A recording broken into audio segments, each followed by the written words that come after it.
أعوذ بالله من الشيطان الرجيم. بسم الله الرحمن الرحيم. إن الله لا يغير ما بقوم حتى يغيروا ما بأنفسهم. رب اشرح لي صدري ويسر لي أمري واحلل عقدة من لساني يفقهوا قولي. سبحانك لا علم لنا إلا ما علمتنا إنك أنت العليم الحكيم. إن العزة لله جميعا هو السميع العليم. تمام قسم کی تعریفوں کا حقدار صرف اور صرف اللہ وحدہ لا شریک ہے. میں تعریف کرتا ہوں اس اللہ کی جس نے ساری کائنات کو 6 ایام میں بنا کر اپنے آپ کو عرش پہ مستوی کیا، اور اس اللہ کا عرش 7 آسمانوں کے اوپر ہے. پڑھتا ہوں میں درود، اور آپ سب بھی پڑھیں درود اللہ کے آخری نبی آخری رسول محمد صلی اللہ علیہ وسلم پر، جس رحمت للعالمین پر درود پڑھنے کا حکم دیا ہے اللہ رب العالمین نے. اللہم صلی علی محمد وعلی آل محمد کما صلیت علی ابراہیم وعلی آل ابراہیم انکا حمید مجید. اللہم بارک علی محمد وعلی آل محمد کما بارکت علی ابراہیم وعلی آل ابراہیم انکا حمید مجید.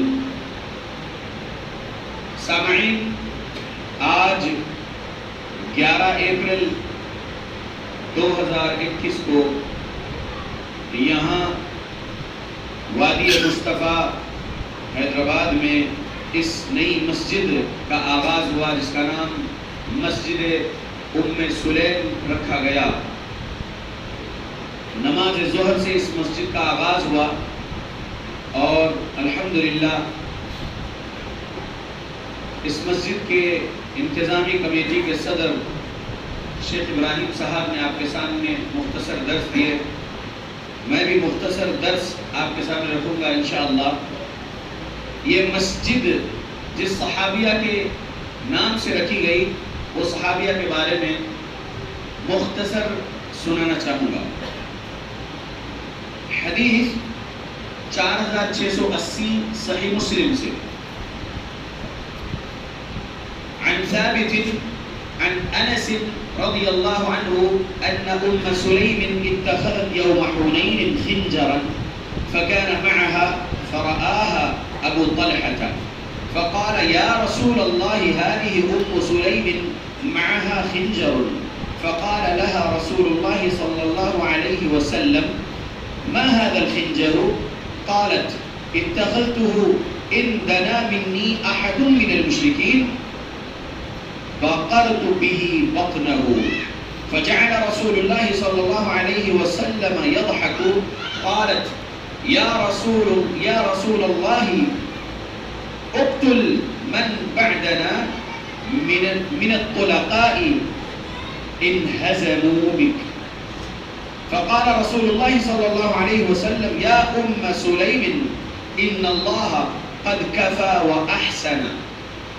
ترجمہ: ثابت بنانی رحمت اللہ علیہ تابعی روایت کرتے ہیں انس رضی اللہ عنہ سے اس حدیث کو. ام سلیم کو ام انس بھی کہا جاتا تھا. انس رضی اللہ عنہ کی امی ام سلیم رضی اللہ عنہ روایت کرتے ہیں انس رضی اللہ عنہ، حنین کے دن، جنگ حنین کے دن، یہ فتح مکہ کے بعد ہوا غزوہ حنین. جنگ حنین کے دن ام سلیم رضی اللہ عنہ ایک خنجر اپنے پاس رکھ لیے تھے. وہ خنجر ان کے ساتھ تھا. ابو طلحہ رضی اللہ عنہ نے اس خنجر کو دیکھ لیے ام سلیم رضی اللہ عنہ کے پاس.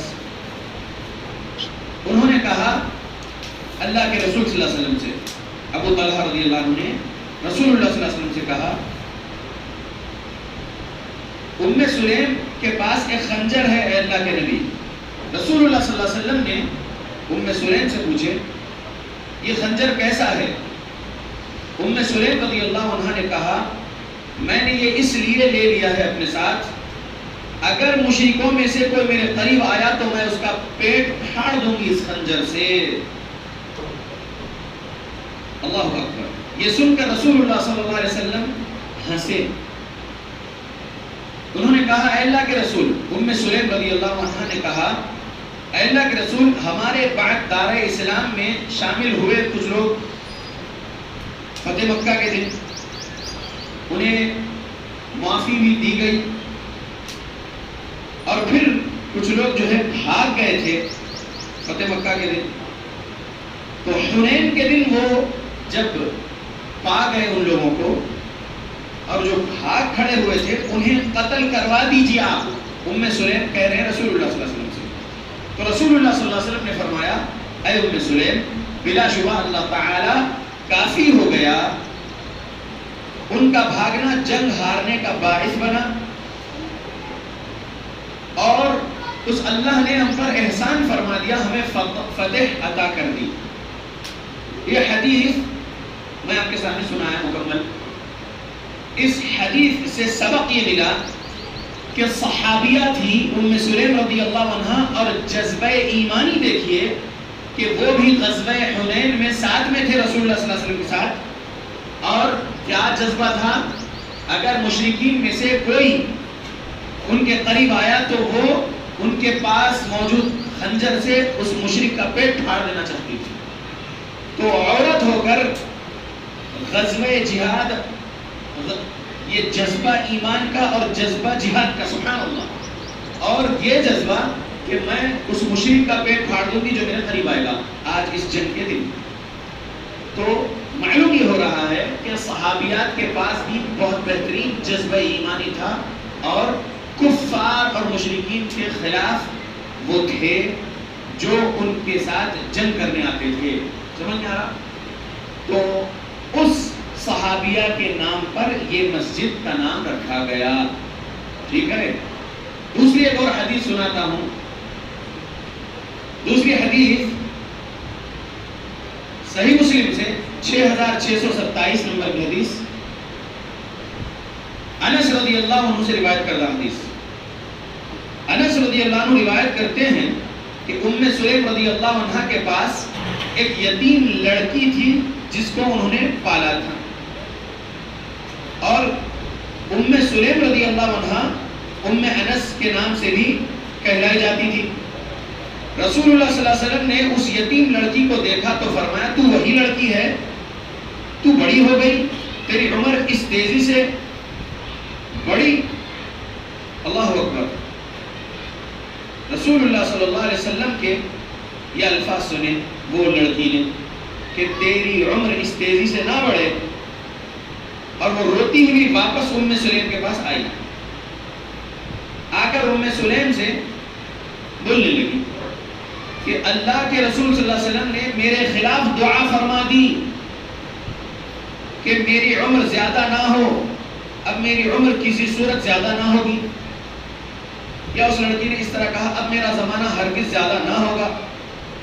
ام سلیم رضی اللہ عنہ جلدی سے دوپٹہ لپیٹ کر رسول اللہ صلی اللہ علیہ وسلم کے پاس حاضر ہو گئی۔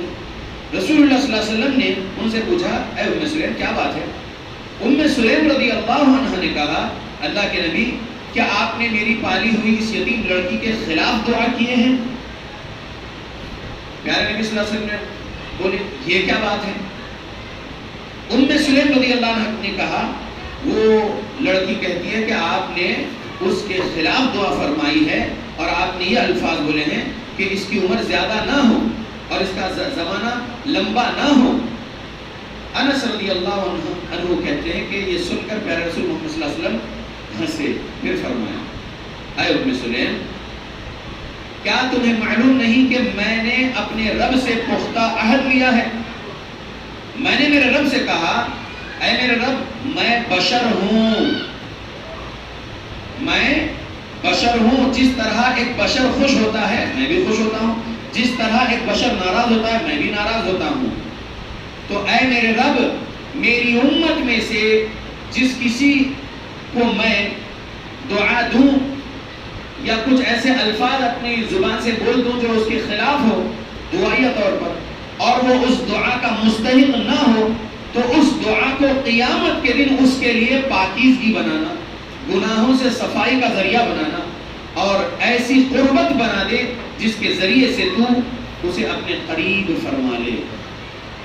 یہ رسول اللہ نے اللہ سے بولے تھے، یہ ام سلیم رضی اللہ عنہ کو نبی صلی اللہ علیہ وسلم سنا۔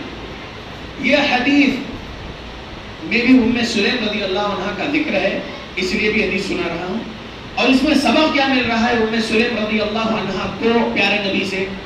سبق یہ ملا کہ میں بشر ہی ہوں، جیسے دوسرے بشر خوش بھی ہوتے ہیں ناراض بھی ہوتے ہیں، میں بھی خوش بھی ہوتا ہوں اور ناراض بھی ہوتا ہوں۔ اور جب کبھی کچھ دعا کسی کے خلاف میں کر دوں تو اس کے بارے میں سمجھ لو کہ میں نے میرے رب سے عہد لیا ہے اور میں نے دعا کیا ہے میرے رب سے کہ میری کسی دعا کا کوئی مستحق نہ ہو، تو یا اللہ میرے وہ الفاظ جو دعائیہ طور پر خلاف تھے اس کے لیے، اس کو آپ قیامت کے دن آپ کی قربت دینا، پاکیزگی کا ذریعہ بنانا، گناہوں سے صفائی کا ذریعہ بنانا۔ یہ پیارے نبی نے خیر کی دعا کر رکھے ہیں، کیونکہ بشری تقاضا ہے، کبھی انسان ناراضگی میں کچھ بول دیتا ہے، تو نبی صلی اللہ علیہ وسلم اپنے بارے میں بول رہے ہیں۔ تو سبق کیا ملا؟ اس قرآن میں سورہ کہف کی آخری آیت میں جو سبق ملا وہ اس حدیث سے سبق ملا، قُلْ إِنَّمَا أَنَا بَشَرٌ مِثْلُكُمْ يُوحَىٰ إِلَيَّ۔ رب نے محمد صلی اللہ علیہ وسلم سے کہلوایا، کہہ دیجئے کہ میں تم جیسا بشر ہوں، فرق یہ ہے کہ مجھ پر وحی کرتا ہے رب ذوالجلال۔ نبی صلی اللہ علیہ وسلم نبی اور رسول بنائے گئے تھے، نبی اور رسول پر ہی رب کی وحی ہوتی ہے، نبیوں کے امتیوں پر رب کی وحی نہیں ہوتی۔ تو نبی ہم جیسے بشر ہی تھے، لیکن نبی تھے، رسول تھے، اور تمام نبیوں اور رسولوں کے سردار تھے۔ تمام نبیوں اور رسولوں میں آپ کا مقام بہت بڑا تھا، افضل تھے آپ تمام انبیاء میں، ٹھیک؟ تو یہ دو حدیثیں میں نے آج آپ کے سامنے سنایا۔ اس مسجد کا جو نام رکھا گیا ام سلیم، وہ صحابیہ کے نام پر یہ مسجد رکھی گئی کہ ان کا جذبہ ایمانی یہ تھا اور ان کو یہ تعلیمات رسول اللہ صلی اللہ علیہ وسلم سے ملے۔ تو اس مسجد ام سلیم سے ہم یہی تعلیمات عام کریں گے جو صحابہ کو پیارے نبی سکھائے، عقیدے کے سبجیکٹ میں، اعمال کے سبجیکٹ میں، معاملات کے سبجیکٹ میں محمد صلی اللہ علیہ وسلم نے جو سکھائے ہیں اپنے صحابہ صحابیات کو، ہم وہی سکھائیں گے اس مسجد ام سلیم سے اس بستی والوں کو انشاءاللہ، ٹھیک ہے؟ سنیے، عقیدہ توحید جنت میں لے جائے گی، پہلے بھی لے جا سکتی ہے موت کے وقت سے عقیدہ توحید، اگر اس بندے کے اعمال بھی اچھے ہوں، معاملات بھی اچھے ہوں۔ اور عقیدہ توحید عذاب دلانے کے بعد بھی جنت میں لے جائے گی، اگر موت کے وقت عقیدہ توحید کے ساتھ اس کے اعمال اچھے نہ ہو اور معاملات اچھے نہ ہو تو۔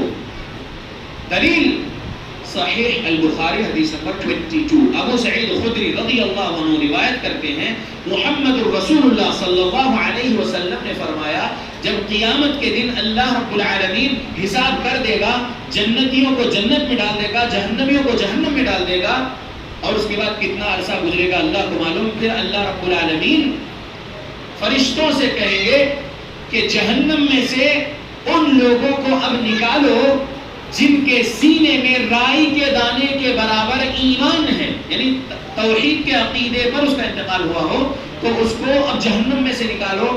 کیوں جہنم میں ڈالا گیا تھا؟ وہ نمازوں کی پابندی نہیں کیا ہوگا، اور بھی بہت سارے گناہ کیا ہوگا، حقوق العباد میں بہت سارے گناہ کر رکھا ہوگا، بندوں کے ساتھ معاملات صحیح نہیں تھے ہوں گے، گناہ کبیرہ کیا ہوا ہوگا، اور جس وجہ سے جو ہے اس کو توحید کے رہنے کے باوجود اس کے کبیرہ گناہوں کی وجہ سے جہنم میں ڈالا گیا۔ اب وہ جہنم میں جلائے جانے کے بعد کوئلے کی طرح جب بن کر ہو جائے گا، وہ بہرحال پھر اس کو نکالا جائے گا، اس کے گناہوں کی سزا اس کو دیے جانے کے بعد توحید کے وجہ سے اس کو نکالا جائے گا جہنم سے، اور جنت و جہنم کے درمیان میں ایک نہر ہے، اس نہر کا نام نہر الحیات ہے، اس نہر الحیات میں اس انسان کو ڈبایا جائے گا، اس مرد و عورت کو جو جہنم میں جلا کر نکالے جا رہے ہیں توحید کی وجہ سے، تو وہ ایسے اگ آئیں گے، ایسے تر و تازہ ہو جائیں گے اس نہر الحیات میں ڈبائے جانے کے بعد۔ پیارے نبی مثال دے کر سمجھائے اس حدیث صحیح بخاری حدیث نمبر 22 میں کہ ندی کے کنارے دانے میں سے پودا جیسے اگ آتا ہے، تو وہ بندہ وہ بندی جہنم میں سے نکالے جانے کے بعد اس نہر الحیات میں ڈبائے جانے کی وجہ سے ایسے تر و تازہ ہو جائیں گے، گویا کہ وہ پودا اگ آیا ہو تازہ تازہ، اور پھر ان کو جنت میں داخل کر دیا جائے گا توحید کے وجہ سے۔ تو ہم یہاں سے پہلے نمبر پہ عقیدہ توحید سکھائیں گے، توحید ربوبیت بتائیں گے، توحید الوہیت بتائیں گے، توحید اسماء و صفات بتائیں گے.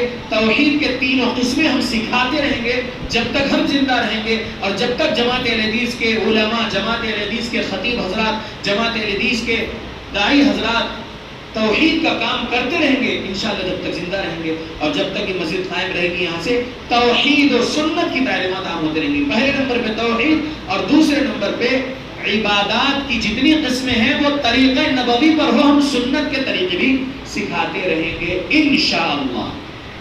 یاد رکھو اللہ کے بندو، قرآن اور حدیث میں جو تعلیمات ہے وہ تعلیمات محفوظ تھے صحابہ کی زندگیوں میں، وہ تعلیمات محفوظ ہے آج تک، اور وہ تعلیمات محفوظ رہیں گے قیامت تک.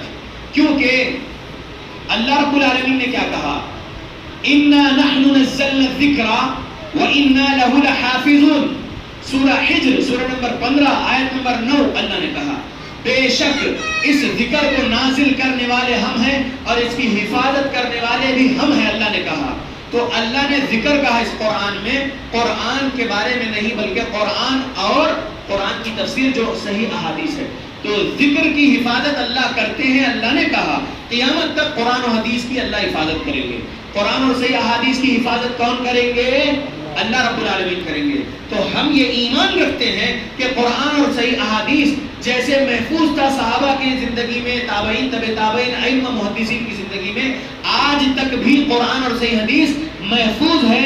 اللہ اس کی حفاظت کر رہا ہے، قیامت تک بھی قرآن اور صحیح حدیث کی اللہ حفاظت کرے گا. تو ہم کو کیا کرنا ہے؟ قرآن اور صحیح احادیث کا علم حاصل کرتے رہنا ہے. علم حاصل کرنے کے دو طریقے ہیں اللہ کے بندو. ایک ہے اقرأ بسم ربک الذی خلق، پڑھ لکھ کر قرآن و حدیث کا علم حاصل کرنا ہے تاکہ اپنے ایمان کی اصلاح ہو، عقائد کی اصلاح، اعمال کی اصلاح، معاملات کی اصلاح. اور جو بندہ اب پڑھنا لکھنا نہیں جانتے ہیں، عمر نکل گئی بول رہے ہیں، تو پھر وہ کیسے علم حاصل کرنا؟ دوسرا طریقہ علم حاصل کرنے کا سورہ انبیاء سورہ نمبر 7 آیت نمبر، سورہ انبیاء سورہ نمبر 21 آیت نمبر 7 اللہ نے کیا فرمایا؟ اللہ نے فرمایا فَاسْأَلُوا أَهْلَ الذِّكْرِ إِن كُنتُمْ لَا تَعْلَمُونَ. اہل علم سے سوال کر لو ان چیزوں کے بارے میں جس کا علم تمہیں نہیں ہے. عقیدے کے بارے میں آپ کے پاس علم نہیں ہے، اہل علم سے سوال کر کے علم حاصل کر لیجئے. اعمال کے بارے میں آپ کے پاس علم نہیں ہے تو آپ کیا کریں گے؟ اہل علم سے سوال کر کے اعمال سیکھیں گے کہ مجھے نماز کیسے پڑھنا ہے، مجھے روزہ کیسے رکھنا ہے، مجھے زکوٰۃ کیسے دینا ہے، مجھے عمرہ کیسے کرنا ہے، مجھے حج کیسے کرنا ہے، مجھے دعوت و تبلیغ کیسے کرنا ہے، مجھے ذکر و اذکار کیسے کرنا ہے. یہ کس سے سیکھیں گے؟ پڑھنا لکھنا نہیں جانتے ہیں تو علماء حق سے سوال کر کے علم حاصل کریں گے. اور پھر علماء حق سے اخلاق حسنہ بھی سیکھنا ہے. معاملات کے لیے اخلاق حسنہ ہونا ضروری ہے. معاملات اسی وقت اچھے ہو سکتے ہیں جب اخلاق حسنہ ہو بندے کے پاس. اگر برے اخلاق والا ہو تو معاملات صحیح نہیں ہوں گے. تو اللہ کے بندو، قرآن اور صحیح احادیث کی حفاظت اللہ کر رہا ہے. تو اللہ رب العالمین کے جو بندوں میں علماء حق ہے، علماء حق مطلب کون؟ سورہ نمبر 35 آیت نمبر 28 میں اللہ نے علماء حق کے بارے میں نشاندہی کیے ہیں کہ علماء حق وہ ہوتے ہیں انما یخشی اللہ من عباده العلماء. اللہ نے کہا علماء کون ہوتے ہیں؟ اللہ کی خشیت والے لوگ علماء ہوتے ہیں. اللہ کی خشیت کے ساتھ علم حاصل کرتے ہیں، اللہ کی خشیت کے ساتھ اس علم پر عمل کرتے ہیں، اللہ کی خشیت کے ساتھ اس علم کی تبلیغ کرتے ہیں. یہ علماء حق ہے. تو علماء حق سے سوالات کریے. جس چیز کے بارے میں آپ کو جانکاری نہیں ہے آپ سوال کر کے عقیدے کے بارے میں سیکھیے، سوال کر کے اعمال صالحہ سیکھیے، سوال کر کے اخلاق حسنہ سیکھیے، معاملات سیکھیے کتاب و سنت کے دلائل کے مطابق. تو انشاءاللہ جب آپ صحیح عقیدے کے مطابق صحیح اعمال نبوی کرتے رہیں گے اور معاملات اچھے رکھیں گے، موت جب آئے گی آپ کی تو موت کے وقت سے آپ کو جنت کی خوشخبری ملے گی. رب کے فرشتے جو آپ کی روح قبض کرنے آئے ہوں گے وہ آپ سے کہیں گے یا ایتھا النفس المطمئنہ ارجعی الی ربک راضیۃ مرضیہ فادخلی فی عبادی وادخلی جنتی. آئے اطمینان والی نفس، چل اپنے رب کی رضامندی کے طرف اور داخل ہو جا اللہ کے نیک بندوں میں، داخل ہو جا اللہ کی جنت میں. تو یہ موت کے وقت اگر سننا چاہتے ہیں تو اعمال نبی کے تعلیمات کے مطابق کرنا ہے اور معاملات میں بھی اچھے بنے رہنا ہے، اخلاق حسنہ والے بنے رہنا ہے، ایک چہرے والے بنے رہنا ہے، منافقت سے معاملات پاک پاک رہنا ہے، معاملات منافقت سے پاک رہنا ہے۔ اللہ کے بندو یاد رکھو کہ اب رمضان کا مہینہ 2-3 دن بعد شروع ہونے والا ہے۔ حافظ ابراہیم صاحب نے آپ کے سامنے مختصر بات روزوں کے بارے میں رکھے، بس یہی کہوں کہ یہ نہ بول کر روزے چھوڑیے کہ دھوپ کالا ہے، نہیں ہو سکے گا روزہ رکھنا۔ اللہ کے بندو روزہ رکھنا فرض ہے۔ اسلام کے 5 پلرز، 5 ارکان میں چوتھا رکن روزہ رکھنا ہے۔ رمضان کے 1 مہینے کے مکمل روزے رکھنا ہے، اور روزہ پیارے نبی کی تعلیمات کے مطابق رکھنا ہے۔ بدعت کے ساتھ ہماری سحری نہیں ہونا، بدعت کے ساتھ ہمارا افطار نہیں ہونا۔ اللہ کے بندو اور یہ بات یاد رکھو، روزہ رکھ رہے ہوں گے لیکن اگر دن بھر کھانے اور پینے سے رکے رہیں گے اور گناہوں سے نہیں رکے رہیں گے تو پھر وہ روزہ رکھنے کا کوئی فائدہ نہیں ہے۔ پیارے رسول محمد صلی اللہ علیہ وسلم کی حدیث ہے، 1903 نمبر کی حدیث صحیح بخاری میں ابو ہریرہ رضی اللہ عنہ روایت کرتے ہیں، پیارے نبی نے فرمایا من لم يدع قول الزور والعمل به فليس لله حاجة في ان يضع طعامه وشرابه۔ پیارے نبی کا فرمان ہے، ترجمہ سنیے، جو کوئی بھی شخص نہیں چھوڑتا جھوٹ بولنا اور جھوٹ پر عمل کرنا تو اللہ کو ضرورت نہیں ہے اس بندہ اس بندی کے کھانا پینا چھوڑنے کی۔ اللہ اکبر، من لم يدع قول الزور والعمل به، جو بندہ جو بندی جھوٹ بولنا نہیں چھوڑیں گے روزہ رکھتے ہوئے اور جھوٹ پر عمل کرنا نہیں چھوڑیں گے، فَلَيْسَ لِلَّهِ حَاجَةٌ فِي أَن يَضَعَ طَعَامَهُ وَشَرَابَهُ۔ اللہ کو کوئی حاجت نہیں ہے، کوئی ضرورت نہیں ہے آپ کا کھانا پینا چھوڑنے کی۔ کھانا پینا چھوڑ رہے ہیں سحری کے بعد سے افطار کے وقت تک، کھانا پینا چھوڑ دیا، حلال تھا نا کھانا پینا، جو نعمتیں آپ کے پاس میسر ہے اللہ کے پاس سے، لیکن اللہ سے ڈرتے ہوئے آپ بند کمرے میں بھی نہیں کھا رہے، 4 لوگوں کے سامنے بھی نہیں کھا رہے، کھانا بھی روکے ہوئے ہیں، پینا بھی روکے ہوئے ہیں، جو چیز حلال تھی روکے ہوئے روزے کی حالت میں، تو چغلی کرنا بھی روکنا ہے، غیبت کرنا بھی روکنا ہے، جھوٹ نہیں بولنا ہے، جھوٹ پر عمل نہیں کرنا ہے۔ تو یہ گناہوں سے نہیں بچ کر کھانا پینا چھوڑیں گے تو آپ کو سوائے پیاس اور بھوک کے اجر و ثواب نہیں ملنے والا ہے، سوائے پیاس اور بھوک کے اجر و ثواب نہیں ملے گا وہ روزے کا جس روزے میں آپ کھانے پینے سے رکے تھے اور گناہوں سے نہیں رکے ہوئے۔ لہذا اللہ کے بندو، زبان کی ہلاکتیں بہت ہے، اللہ رب العالمین سے ڈرتے ہوئے زبان کا صحیح استعمال کریے، معاملات اچھے رکھیے، اور اللہ رب العالمین سے ہر روز تقوی مانگتے رہیے، کہتے رہیے اللہم آتی نفسی تقواہا، اے اللہ ہمیں دیجئے تقوی، ہمارے نفس میں تقوی دیجئے تاکہ ہم آپ سے ڈرنے والے بنے رہیں۔ جو اللہ رب العالمین سے تقوی مانگے گا اللہ اس کو تقوی دیں گے۔ تقوی کا مطلب یہ ہے کہ اللہ سے ڈرتے ہوئے گناہوں سے بچ کر نیک اعمال کرنے والا۔ تقویٰ یہ ہے کہ اللہ سے ڈرتے ہوئے، جہنم سے ڈرتے ہوئے گناہوں سے بچا لے گا بندہ اپنے آپ کو اور نیک اعمال میں رہے گا تو انشاءاللہ آسانی ہوگی، جنت ملے گی۔ اللہ سے کہتے رہنا ہے کہ اللہ ہمیں تقویٰ دیجیے، اللہ ہمیں اخلاص دیجیے، یا اللہ ہم پر ایسی خاص رحم و کرم کریے کہ ہم صرف نیکی کے کاموں میں مصروف رہیں، گناہ کے کام میں ہم اپنا وقت نہ لگا سکیں، ہمارا 1 منٹ بھی گناہ کے کام میں نہ جائے اللہ، صرف آپ کو راضی کرنے والے کاموں میں ہمارا وقت لگتا رہے ہماری موت آنے تک۔ یا اللہ گزری ہوئی زندگی میں جو کچھ بھی ہم نے گناہ کیے تھے یا اللہ وہ آج معاف کر دو۔ اللہ سے بولتے رہنا، یا اللہ میں نے فلاں گناہ کیا تھا، یا اللہ میں نے فلاں گناہ فلاں دن فلاں جگہ کیا تھا، یا اللہ وہ آپ کو معلوم مجھ کو معلوم، یا اللہ وہ گناہ کو میں آج یاد کر رہا ہوں اور آپ سے بول رہا ہوں یا اللہ کہ اللہ میرے ان گناہوں کو معاف کر دو، یا اللہ مجھے ایسا کر دو گویا کہ میں آج ہی میری ماں کے بدن سے پیدا ہوا ہوں، یا اللہ ایسی توفیق دے دو کہ یا اللہ میں ہر روز آپ کے ذکر میں رہوں اور آپ سے تقوی مانگتا رہوں، اخلاص مانگتا رہوں، برکت رحمت حفاظت مانگتا رہوں، یا اللہ سے بولتے رہیں گے آسانی ہوگی۔ اللہ کے بندو رمضان کے مہینے میں روزے کے ساتھ ساتھ دعا جتنا زیادہ کریں گے، دعا 3 لوگوں کی جو رد نہیں کرتا اللہ اس میں سے ایک روزہ دار ہے، تو اللہ کے بندو روزہ دار کی دعا قبول ہوتی ہے۔ ضروری نہیں ہے کہ افطار کے وقت کی ہی دعا قبول ہو، جی نہیں، آپ سحری کے بعد سے فجر کی نماز سے لے کر پھر افطار تک آپ روزہ دار ہیں، آپ روزہ دار رہنے کی حیثیت سے جتنی دعا اپنے لیے، گھر والوں کے لیے، مسلمانوں کے لیے، دنیا کے مسلمانوں کے لیے مانگتے رہیے، اللہ رب العالمین کا فضل و کرم ہوگا۔ میں اپنے درس کو یہاں پر روکتا ہوں، اللہ رب العالمین سے میں دعا کرتا ہوں اللہ ہم مسلمانوں کو خوشحالی دے، کورونا وائرس کو اللہ اس حیدرآباد سے، تلنگانہ سے، پوری دنیا سے ختم کر دے، آمین۔ لاک ڈاؤن نہ لگنے پائے پوری دنیا میں، آمین۔ ہم عبادتیں اللہ کے گھروں میں کر سکیں، آمین۔ ہم تراویح اللہ کے گھر میں باجماعت کر سکیں، اگر اگرچہ کہ وہ سنت ہے ہم کر سکے باجماعت تراویح کا اہتمام، اللہ ہماری دعا قبول کر لے۔ پچھلے سال جیسا ہم نے اپنے گھروں میں باجماعت تراویح کا اہتمام کیے تھے، اس سال ہم کو مسجدوں میں اللہ تراویح کا اہتمام کرنے کی توفیق دے، اور اللہ مدد کرے کورونا وائرس کی وجہ سے لاک ڈاؤن نہ لگنے پائے، آمین۔ اللہ سے دعا کرتے رہیے، اور دعا کرتے رہنے میں ہی بھلائی ہے۔ میں اللہ سے دعا کرتا ہوں ہماری آج جو کچھ بھی یہاں پر باتیں کہیں سنی گئی، اللہ اس پر عمل کرنے کی ہم سب کو توفیق دے۔ اللہ رب العالمین زیادہ سے زیادہ نیکی کام کرنے کی توفیق دے۔ اللہ رب العالمین ہماری دعاؤں کو اس کے مجید صفت کے وسیلے سے قبول کر لے، آمین۔ وآخر دعوانا الحمد للہ رب العالمین۔ السلام علیکم ورحمۃ اللہ وبرکاتہ۔